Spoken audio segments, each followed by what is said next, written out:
You know, we've been through a lot together, you and me. A lot of really bad movies. And I feel like over the course of reviewing these movies, I've shared a little about myself with you. I'd like to share a little more now. Confession from my soul. I don't like Adam Sandler. I never have. As far as I can tell, his main comedic appeal is that sometimes he says things loud in a funny voice. That's it, as far as I can tell. Occasionally he shouts nonsense, but it's loud and funny, and so woohoo. Now, clearly, I'm in the minority opinion. That's fine. He keeps making movies for a reason. There must be a significant portion of people who enjoy what he's doing. There have been several times in the course of this series that I have clearly been on the wrong side of history. Doesn't change my opinions. My opinions are still true for me. But clearly Adam Sandler has an appeal. Just not for me. Clearly he's doing something right most of the time. This is one of those times I think we can all come together and agree he's not. This is Pixels. You want to find out why Hollywood gave millions of dollars to someone just so they could remake that one episode of Futurama? So do I! Let's dig in! We open with a young boy biking down the street while Cheap Trick blares. I'd love to make some kind of snide comment or something here, but I actually kind of like Cheap Trick, so I'm really okay with this scene. So, we have our two main characters. It's young Adam Sandler and his chunky friend. And they love them some video games. Alright, so far I can relate to these guys. I was once young and loved going to arcades as well. We quickly learn that Adam Sandler is some kind of savant with video games. We're told that he's never played any of these before, and yet he does some eye flicker thing and he's able to instantly memorize all the patterns and thus be a whiz kid at these games. Chunky friend? Not so much. Now, in this opening sequence, our plot moves pretty quickly because our main characters are, in the blink of an eye, whisked away to the World Arcade Championship, where they meet up with young Creepy Guy. And, of course, a bond is formed between these three. Creepy Guy is completely in love with a fictional character called Lady Lisa that they created for this movie, because apparently there were no hot chicks in arcade history. I'm sure this Lady Lisa thing won't come up later. And to round out our main characters, we get Tyrion Lannister. Now look, I like Peter Dinklage as much as anybody. I do. I really do. But somebody needs to sit down with him and explain to him that he's allowed to say no to movie roles. Otherwise, he's gonna become Nick Cage.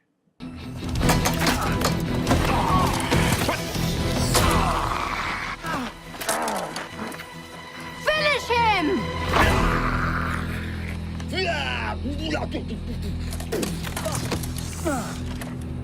Just to give you an idea of how fast the plot moves in this opening section, when Dan Aykroyd, who has long since given up being picky about roles he'll play, right? Governor, Dr. Ira Kane. I'm the chairman of the science department at the Glen Canyon Community College. Now, you two gentlemen are the original discoverers of the phenomena, is that correct? Yes, sir. Yes. Anyway, when Dan Aykroyd announces the beginning of the championship, we're only 5 minutes into this movie. The opening credits are still rolling. Elwood explains that footage of the arcade championship is going to be included in a space capsule, along with a bunch of boring science and news stuff, and shot off into space so that aliens can learn how cool the world was in 1982. I'm assuming my birth certificate's in there, because if that's not an occasion worth noting, I don't know what is. The competition finally comes down to two players, Adam Sandler and Tyrion Lannister. Both of them have set world records in different games. Tyrion is now the world champion of Pac-Man. Adam Sandler is now the world champion of Galaga and Centipede. It sounds like pretty decent accomplishments, whoever wins, right? I mean, world champion of something is still a world champion. It ain't nothing. I put it on my business card. And Adam Sandler loses by a handful of points. And then we transition to present day. I'd like to take a moment to just point out that this opener here is 9 minutes long. And I really enjoy it. The kids are actually pretty decent actors. The pace is lightning fast. It tells a good story. The characters are engaging. The dialogue works. If they can just keep this level of acting up and this pacing of the film up, we're in for a really, really good movie here. This is catastrophic. Catastrophic. I got it, sweetheart, okay? Yep. This is gonna hurt. So we see that chunky friend is now the President of the United States, and Adam Sandler, who we were told during the opening sequence is on track to go to MIT, works for this universe's equivalent of the Geek Squad. Yeah, let's just get this out of the way here in the beginning, although I'm sure I'm going to bring it up several times. It's hinted to us very strongly, and then later on in the movie flat out told to us, that the reason Adam Sandler is a failure in life, the reason he works for the Geek Squad, which the movie is saying makes him a failure, not me. I've had to use the Geek Squad once or twice. Thank God for the Geek Squad. But the reason this movie says that he's a failure is because he came in second place at that arcade championship. It derailed his life. It ruined everything that came after it. And because of that, he was never able to achieve anything. It's very traumatic. It's a big turning point for him. The day he was announced to be the second greatest video gamer in the world ruined his life because he wasn't number one. And he wasn't number one by a handful of points. And thus his life is over. Which is why in the Olympics they only give out gold medals, and the second place and third place and so on don't get anything. Because if you're not first place, you're worthless. There's no accomplishment to being the second greatest at something in the world. My dad cheated on my mom with his 19-year-old Pilates instructor. Her name's Cinnamon with an S, which really tells you all you need to know about her. This kid, like all the other kids in this movie, is a much better actor than any of the professional actors in it. To prove my point, I'd like to show you a brief clip of the very first conversation held between Adam Sandler and his main love interest in the film. This is when they meet, and you know eventually love will blossom between the two of them. So here is their dialogue. Whoa. I'm sorry, whoa? What? No, just you. Whoa. Me, whoa. I don't even know what that means. It feels like the dialogue was written by somebody who never actually talked to another human being before, like they were raised in a closet by themselves. And then when the actors got the dialogue, they decided to do some kind of weird avant-garde anti-acting performance art. It's amazingly bad. Meanwhile, soldiers in Guam are attacked by Galaga.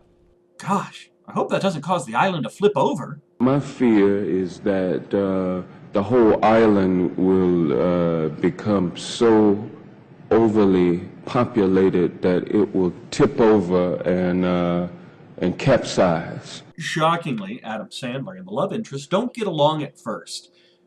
Now, I'm sure over the course of the movie, she'll come to recognize his qualities and fall in love for him and his wacky sense of humor. In fact, that's exactly what happens, so I'm not going to waste any more time on that subplot. The president calls Adam Sandler in so that Adam Sandler can look at the attack footage, because no Google image search could tell you that it was Galaga. No, you need a washed-up 40s AV tech to do that. Adam Sandler barges into the Situation Room to announce he's had a revelation! I like that because he's friends with the president, he basically has unfettered access to everything in the White House. No security checks, no nothing. He just walks into the Situation Room, a room which I've never seen in real life, but most other movies and TV shows they show us, there's like a handprint reader and a retinal scan and all sorts of security to get into the Situation Room. Unless you're Adam Sandler, then you just walk right in. Seems believable to me. The revelation he's had is that the particular way that these Galaga characters move is specific only to the arcade version of Galaga that he played at the World Championship and has long since been replaced. And all copies of the Galaga where they move that particular way has been eradicated from the face of the planet. Yeah, okay. Man, this film is just awful. So while driving home from the meeting at the White House, creepy guy surprises Adam Sandler. You know, Adam didn't know he was in the van, and it's, well, I'm in the van. Adam Sandler is surprised and reacts by punching creepy guy in the face. And apparently, Adam Sandler punches like Rocky Balboa, because creepy guy goes flying all the way through the back of the van, through the completely closed doors, and onto the street. Adam stomps on the brake, climbs out in the middle of the street to go and confront creepy guy, who then has to hide the bottle of chloroform that he was planning to use on Adam Sandler, which is conveniently labeled so that we can know what it is, because he really needs Sandler to come back to his lair and see something interesting. 2 points that need to be made about this scene. First of all, if your strategy to get me to come back to your lair is to go, boo! And then, oh yeah, this chloroform was in case you didn't want to come, I'm not going to your lair! Secondly, this entire scene takes place in the middle of the street. It's like a 5-lane street. There's a turning lane in the middle, I think. It's a 5-lane street. They are stopped right in the middle of one of the lanes, having this confrontation. You see cars going by on either side of them, on the other side of the road and on them. Nobody honks. Nobody has an issue with this entire conversation taking place in the middle of the street. When's the last time you saw 2 people having a conversation in the middle of the street and it didn't cause any problems with traffic at all? Since he's a conspiracy nut, creepy guy is the only person on Earth who was able to actually find a message from the invading aliens. They were transmitting over a UHF frequency that nobody uses anymore because everybody has cable. Creepy guy is the only person in the world who doesn't have cable, which is why he was able to find this message and nobody else did. Nobody was monitoring UHF frequencies anywhere in the world except this one guy. Fine. So the aliens take the form of celebrities from the 1980s, because remember, they shot the 1980s news footage and everything up there.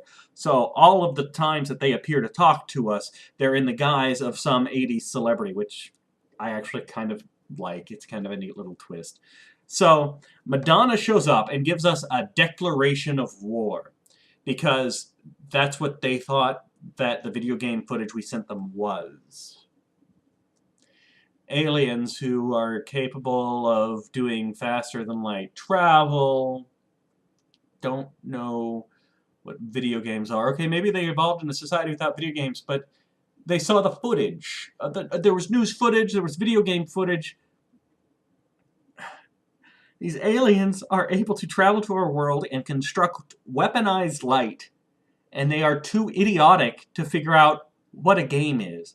And instead, they take it as a declaration of war, even when they arrive at our planet and find out that their technology far surpasses us. And in fact, our level of technology doesn't even come close to matching what's in the videos we sent, because they're video games. Madonna continues to explain that the rules of the game is both sides get 3 lives. We lost 1 life because we lost Guam. The winning side gets a trophy from the other side, so they took one of our soldiers as a trophy. We lose 3 lives, we lose our planet. Moving on. They show the footage to the president, along with a warning that they found in the footage that they didn't show to us, that the next attack will take place in India.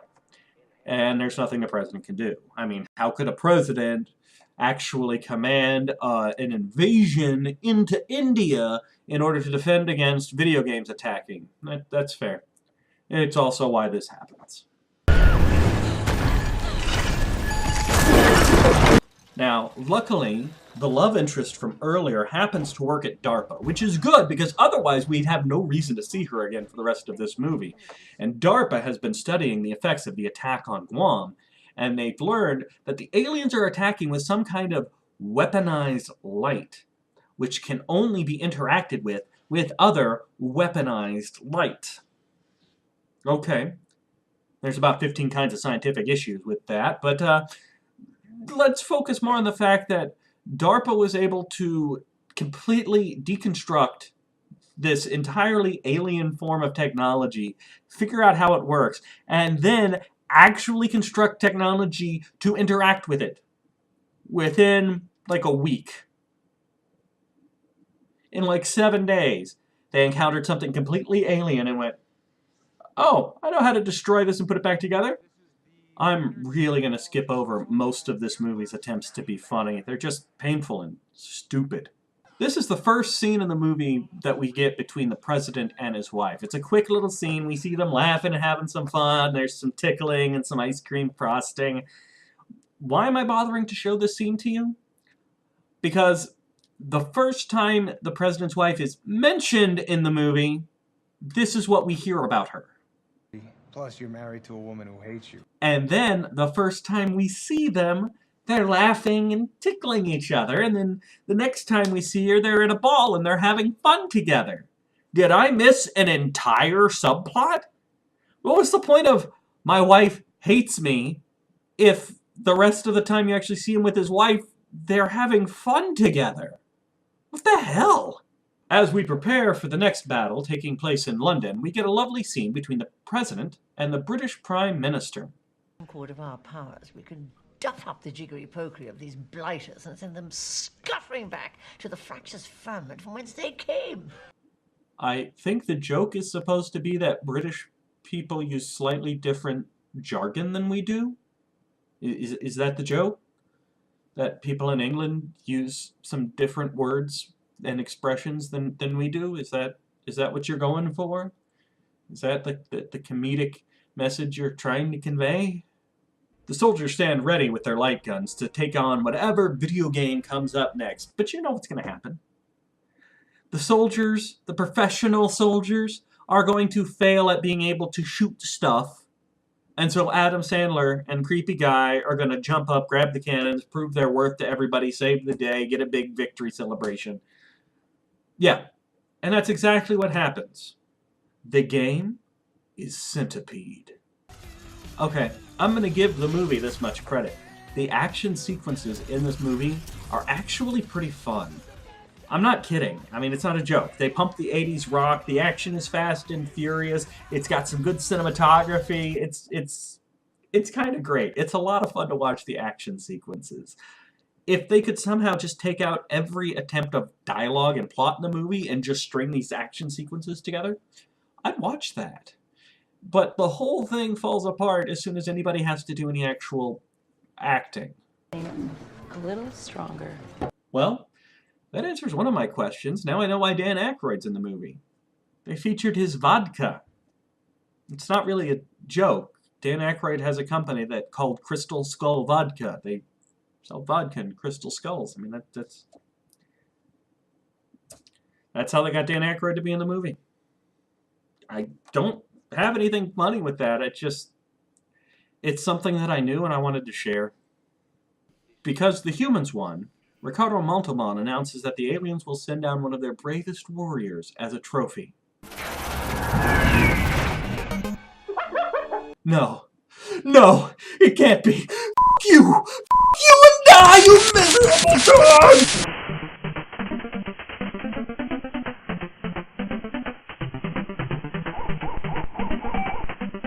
You son of a bitch!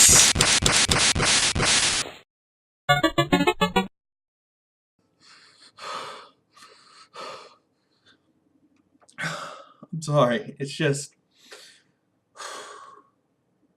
memories, you know? Memories. Concerned that the next battle may be even harder, they decide to recruit the only person even better at video games than Adam Sandler. It's time to bust Tyrion Lannister out of the sky thing with the hole in the prison and the... I'm trying to make a Game of Thrones reference here and I can't remember what the damn thing is called. Can you just... He's in prison. Okay? Tyrion Lannister's in prison. So let's visit again. Because Tyrion spends the rest of this movie mocking and belittling Sandler for being the second best video game player in the world, while Tyrion was the first. Sandler's life crashed and burned because of the trillions of people on the planet. He came in second at playing video games. Meanwhile, the guy who came in first has declared bankruptcy twice and is in jail for fraud. I'm sure there's some kind of moral there if the writers were good enough at their jobs to actually put it in. The next game will be Pac-Man. So we've got 4 souped-up Mini Coopers ready to play the part of the ghosts, and only 3 gamers. So they brought in the actual creator of Pac-Man, playing himself to be the 4th driver. Okay, that's actually pretty cool. Although it is weird that in this game, Earth is the villains instead of the hero this time. Because in every other one, it's flipped. But they got the creator of Pac-Man. It's kind of badass. Pac-Man is not bad. I created him to bring joy to all the people of the world. Dude is clearly the best actor in this entire movie. He should have gotten an award for this performance. My sweet little boy. Look how big you've grown. I'm so proud of you. But all these destructive things you're doing, it's wrong. I'm your father. I know. You're a good boy. Why is that so moving? And why is the best performance in this movie coming from a non-actor? Doesn't that tell you something about your movie? When the most touching and moving part of your film comes from a cameo from a non-professional actor? Anyway, on with the action sequences. While the movie shows another well-done action sequence, let's talk some more plot. Now, throughout this Pac-Man sequence, Tyrion is shown occasionally doing things that aren't physically possible. His car moves faster than it should. He's able to get to places he shouldn't be able to get to. It's supposed to be a mystery that's revealed later in the plot, but I don't have to play by this movie's rules. He's using cheat codes. Apparently, that's how he won the championship back in the day. But more importantly, he's using cheat codes in real life. Donkey Kong, Pac-Man, didn't have any working cheat codes in the arcade. So he couldn't have been using cheat codes. But okay, he's using cheat codes that don't exist to win games that didn't have cheat codes. Okay, so now he's driving a car. It's a Mini Cooper with a little an energized light projection dome around it so that when it touches Pac-Man, Pac-Man dies. And he's using cheat codes to basically teleport the car around New York City. How? Because the cheat codes are like up, down, left, left, right, right button. Actually, I think the cheat code says A, B, and there's not an A, B. In fact, I don't think Pac-Man has any buttons at all. How are you entering in the cheat codes? Is there a controller in the car? Did they build a controller into the car? And how, assuming there's some way you can enter a cheat code on a car, which doesn't work, believe me, I've tried to figure out how to enter in a cheat code to make my drive to work faster. How does the car then break the laws of physics in the real world, which is where you are in your real car? How do you enter in a cheat code and it actually works? You're in New York City. Cheat codes don't work on cars, nor do they work on Donkey Kong or Pac-Man, because they didn't have cheat codes. This is one of the main crucial elements on which the plot stands. This is the reason Tyrion Lannister won instead of Adam Sandler, which derailed his life, because being second best ruined his life. And he was only second best because the first best guy used cheat codes on games that don't have cheat codes, and then he was able to use them in real life. I hate this movie! As a trophy, they get Cooper, which is a pretty big improvement over the last trophy they got. During a romantic and tender moment, Adam Sandler explains to his love interest how he used to have all these big hopes and dreams for his life. And then he came in second place in the world. I script these things out. I actually watch the movie and write out a lot of the stuff I'm going to say. There's a certain element of ad-libbing that goes on too, but I write out a script. I have written here another giant paragraph about how stupid it is to being second place in the world ruins your life. And I'm going to skip it because I feel like I've addressed that issue about as thoroughly as I can. Second best in the world. Total loser. The aliens, in the form of Hollow Notes, reveal that our heroes cheated. And so they kidnapped the love interest's son as a trophy and set out to destroy the world.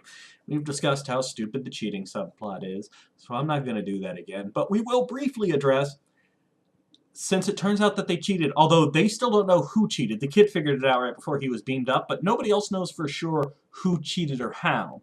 The government disavows the Arcaders, the only people who've actually won against the aliens. The aliens say they did not follow the rules. The government says, what? You guys didn't follow the rules? Forget it. We're going to try and save the world on our own. You're out. Man, you just took those aliens at their word. Not that it really matters, because like 2 minutes later, the president's like, man, I snuck away from the Secret Service and I got all these weapons that we can use. Okay. That was a really good plot point. I'm really glad that we had a little plot point there where they didn't have government support so that they could then immediately get all the stuff they needed anyway. Before you threatened us. But we didn't threaten you. You saw footage of old games. They do not know they are games. Well, why don't you tell them that, Cubert, and stop them? It's too late. No, I'd like to expand more on the whole why don't we tell them the truth thing. Why is there not enough time? You've got like 6 hours before they start to trying to destroy the world. I guess then we wouldn't have a big finale. Is that why there's not enough time? Because we have to have a big finale? So here it is. Video game Armageddon. Our main characters have to get to the alien mothership, while video game characters stream out of it and try to destroy the world. I've had this nightmare. Now, in fairness to this movie, I am going to share with you a funny line, because this movie has like 1 or 2 of them. I'm going to go ahead and share one, because I like to be fair when I can. So, here you go. A funny line from the movie. Sing a happy song. La, la, la, la, la.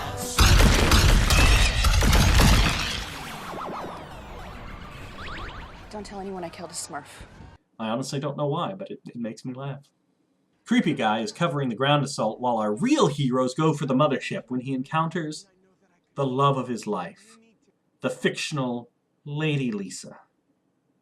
Long story short, despite the fact that she's on the other side, he throws down his weapons and, you know, I've loved you my whole life, I've always loved you, I have nothing but love for you, kill me if you must. And so she starts making out with him and she joins the hero's side. She never utters a word, but their love story is truly dramatic and for the ages. As they approach the alien mothership, Max Headroom appears to tell our heroes that they have one last chance to save the Earth, if they can take on the main villain. Gee, I can't imagine what form he'll take, what the final game will be. I can't even imagine. I just wanted to show this clip because I really like Max Headroom, so it was kind of fun for me that, look, it's Max Headroom. But yeah, also, the aliens come on. You've cheated. We must now destroy the world. Then in the middle of destroying the world, I've decided to give you one last chance to come fight me and save the world. I'm thinking maybe he couldn't actually destroy the world. And this was his way of, you know, getting out of it, I guess. Because, like, you cheated, we won, destroy everything. Unless you want to try one more time. Doesn't make a lot of sense to me. Yep, who could have imagined the final game would be Donkey Kong? The president turns to Adam Sandler and says, it's the one game you suck at. And Adam Sandler says, I know.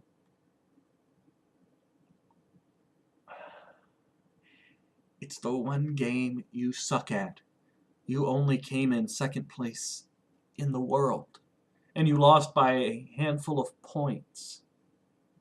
In the world, you were the second best at this game. That means you suck. The president told you so. You acknowledged it.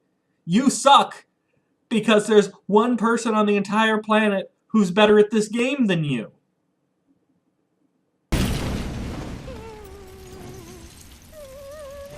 Alright, movie. You just lost all those Smurf points that you got. So Adam Sandler finds himself overwhelmed. Barrels are going anywhere. I can't see the pattern. I suck at this. It's too hard. And love interest kid shouts down, Tyrion Lannister cheated. And all of a sudden Adam Sandler goes, that means I'm the best at this in the world. And then starts kicking butt. I don't know how many times I can go over the same ground, so I'm sorry for that. But the idea that he was incapable of doing this when his life and the safety of the planet was on the line and he couldn't do it because he was only the second best in the world. And then, but the guy cheated! Oh my gosh, I'm the best at this in the world! I got this! I suppose you could make the argument of a psychological block or something, but it's just so damn stupid. So the good guys win, although clearly not by following the rules of the game, because in the game you can't throw a hammer at Donkey Kong. But it counts as a victory! What? All the evil aliens are destroyed, because this time, cheating was okay. Sadly, the death of all the invading aliens also meant the death of Lady Lisa. Truly a tragic character. All we knew about her was that she was blonde and attractive. She never had a line of dialogue, and she was willing to let creepy guy make out with her, like on the mouth. She will be missed. This is probably the grossest thing I've seen in a long time. But Cubert, who was left behind because he was a trophy and not an invader, feels so bad for creepy guy that he actually transforms into Lady Lisa so that they then start making out. Cubert basically went, you know what? I feel bad for this guy. I'll just be his living sex doll for the rest of my life. Because that's what it's gonna be. Let's not mince words here. Because they do an after-credit sequence that shows a baby thing just full of baby Cuberts. Yeah. It's a lot of gross if you actually think about it. Adam Sandler even points out that was just Cubert. Still is. Just changed the look on the outside. It's gross and weird if you think about it, but there's just one factor I'd like to point out. And this is just from a writing perspective, I suppose. Creepy guy had an obsession with Lady Lisa. A lifelong obsession. Pictures up. He tells a fun story about trying to weird science her into reality, and I love any reference to weird science, so that's okay. Every wish he's ever made in his life, every day, has been for her to become real. Here's the thing. When you're talking that level of obsession, let's be generous, when you're talking that level of love, we'll even call it love, because it is of a type. The person loving the fictional character puts traits into it, puts personality into it. Their fantasy isn't just making out, or it isn't even just having sex with them. Because if your main fantasy was having sex with this fictional character, that's not the same as a lifelong obsession. It doesn't work that way. That's not how the human brain is wired. It's not, finally, had sex with her, that's out of my system. No, a lifelong obsession is a very special kind of love. So, when he saw her die, that would have been tragic for him. Tyrion actually has, it's melodramatic, but it describes the situation correctly, because he says, when you saved the world, you destroyed his. Then he sees Cubert transform into Lady Lisa. Now all is forgiven, and he starts boning Cubert. That's not how that love works. You love the person, not just the shell. I'm aware it's a fictional character. It doesn't have a personality. But with that level of obsession, you give them one. It doesn't... Sorry, it's just a... I guess I'm trying to distract myself from the grossness of the whole thing by analyzing the writing. Anyway, movie's done. And that's the part that matters, right? We are finished with this movie. So, to reiterate, I like the action sequences, like the 3 video game sequences. The Centipede, the Pac-Man, and the Donkey Kong are actually pretty good. If they could cut out all the dialogue and the acting, it would be even better. One final note that I did not bring up in all of this. The idea that the arcaders, the video gamers, are our world's only hope because they're good at video games doesn't quite work. The ability to steer with a joystick and tap a button is vastly different from the ability to fire a real-life cannon, right? The soldier should have been better at the cannons because the video gamers are used to doing this. Soldiers are used to actually pointing and shooting weapons in 3D space. Again, with Pac-Man driving the cars, and there's some extreme stunt driving going on. First of all, they're not used to controlling the ghosts, they're used to controlling Pac-Man. Then it's just a joystick. Not, again, three-dimensional space, cars, physics, skidding, jumping.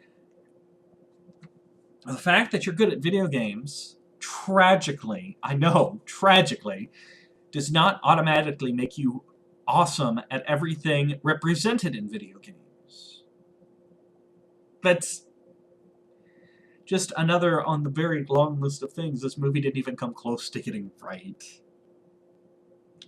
And for all its sins, I could easily forgive this movie if the acting was halfway decent and the jokes were halfway funny. But they weren't. They just weren't. Creepy guy, the whole comedy about him is he's creepy.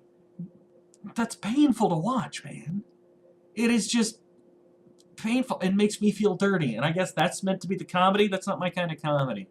And Adam Sandler is meant to be charming, I guess. I like the action sequences. I like the opening, 7 to 9 minute movie. The short film with the kids. Love that. Couldn't stand the rest of this. And it's a real shame, because I like video games, and I kind of like the premise of this. Luckily, I can always go and watch that episode of Futurama. Now, if you excuse me, I gotta go make sure that dog got put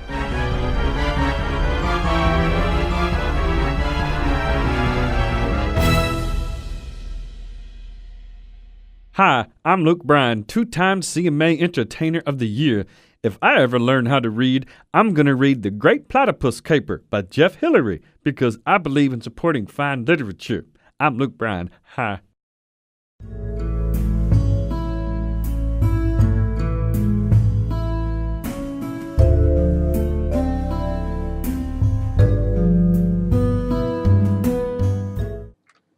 I can't take this movie anymore. I can't. Oh, yeah, that's right. Anyway. Hey, guys. I'm going to let you in a little secret for those of you who watch past the closing credits. This is not officially part of the review, but there is one other line in the movie that kind of tickles my fancy, and I couldn't find a way to work it into the actual review, so it's here. For those of you who watch past the credits where I normally put bloopers or whatever, here's a line from the movie just for you, the good watchers. Let's blow up Google. Blow up Google. Let's blow up Google.